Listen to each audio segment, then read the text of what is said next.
This Quran is a life changer. এই কোরআন মানুষের life change করে। It's a problem solving methodology.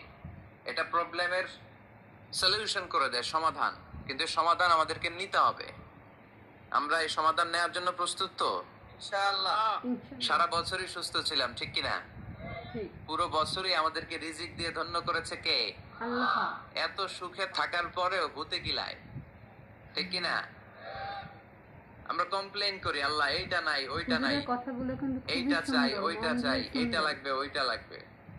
তো এই জন্য রাসূল সাল্লাল্লাহু আলাইহি ওয়াসাল্লাম বলেছেন, উনজুর ইলা মান হুয়া আসফালা মিনকা।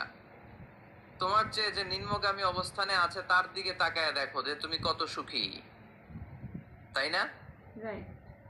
তোমার চেয়ে উপরের দিকে যারা আছে তাদের দিকে তাকিও না, নিচের দিকে যারা আছে তাদের দিকে তাকাও। হাসপাতালের বার্ন ইউনিটে যান, আগুনে ঝলসে গিয়েছে যে সমস্ত মানুষের দেহ, তাদেরকে ভর্তি করা হয় হাসপাতালের বার্ন ইউনিটে। ওখানে গেলে দেখবেন যে তারা কিভাবে চিৎকার করে, সারা দেহটা ঝলসে গিয়েছে, জ্বলে পুড়ে ছারখার। রক্তের মধ্যে একটা উপাদান আছে প্লাজমা, এটারে ঠান্ডা করে ভিতরে ঢুকাইতে হয়।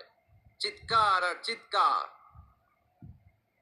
হাসপাতালে ভর্তি ক্যান্সার রোগীকে দেখে আসেন, আমার তো এটা লাগবে, ওইটা চাই, ওইটা চাই। একজন ক্যান্সার রোগী, ওরা জিজ্ঞেস করেন, ভাই তুমি কি চাও? কয় কিচ্ছু চাই না, আমি খালি বাঁচতে চাই। আমি অনেক কিছু চাই, কিন্তু ক্যান্সারে আক্রান্ত রোগী কি চায়? একটা চাওয়া, তার এইটা ওইটা, বাড়ি ঘর ধন সম্পত্তি কিচ্ছু লাগবে না, সে শুধু কি চায়? বাঁচতে চায়। এজন্য বেঁচে যে আছি, এজন্যই পড়তে হবে আলহামদুলিল্লাহ। মাবুদ তুমি যে বাঁচিয়ে রেখেছো, বেঁচে আছি আলহামদুলিল্লাহ। এজন্য সবসময় আলহামদুলিল্লাহ পড়তে রাজি আছেন তো? কারণ হিউম্যান ডিমান্ডস আর আনলিমিটেড। মানুষের চাহিদার কোনো শেষ নাই। আছে? নারী আছে, বাড়ি চাই, বাড়ি আছে, গাড়ি চাই, এটা আছে, ওটা চাই, ওটা আছে, সেটা চাই। আল্লাহ রাসূল সাল্লাল্লাহু আলাইহি ওয়াসাল্লাম বললেন, ওয়ালাইয়ামলা আফাহু ইল্লা তুরাব। কবরের মাটি তোর মুখে ঢোকার আগ পর্যন্ত তোর এই চাই চাই স্বভাব কোনোদিন থামবে না। লাউ আন্না লিকুল্লি ইবনি আদম ওয়াদিয়ান মিন যাহাব আহাব্বা আন ইয়াকুনা লাহু ওয়াদিয়ান। আল্লাহ রাসূল সাল্লাল্লাহু আলাইহি ওয়াসাল্লাম বললেন, বনি আদমের প্রত্যেককে যদি একটা করে জান্নাতের স্বর্ণের পাহাড়ের মালিকও বানিয়ে দেয়া হয়। স্বর্ণের পাহাড় দেখছেন আপনারা? আমিও দেখে নেই। তো এই স্বর্ণের পাহাড় প্রত্যেককে যদি একটা করে আল্লাহ মালিক বানিয়ে দেয়, তারপরেও আমরা প্রত্যেকে আরেকটা পাহাড়ের মালিক হওয়ার জন্য ট্রাই করব। স্বভাব। আসলে সমস্যাটা কি? স্বভাব।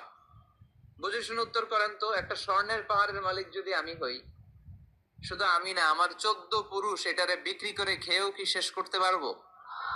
তাইলে আরেকটা স্বর্ণের পাহাড় লাগবে কেন আমার? আল্লাহ রাসূল সাল্লাল্লাহু আলাইহি ওয়াসাল্লাম বললেন, একটা স্বর্ণের পাহাড়ের মালিক হলেও আরেকটা স্বর্ণের পাহাড়ের জন্য মানুষ পাগল হয়ে যাবে। ওয়ালাইয়ামলা আফাহু ইল্লা তুরাব। কবরের মাটি যেদিন ওর মুখে না ঢুকবে, ওর এই খাই খাই নাই নাই এই স্বভাব তার বন্ধ হবে না। আমরা ওই অকৃতজ্ঞশীল বান্দাদের অন্তর্ভুক্ত হতে চাই না। আমরা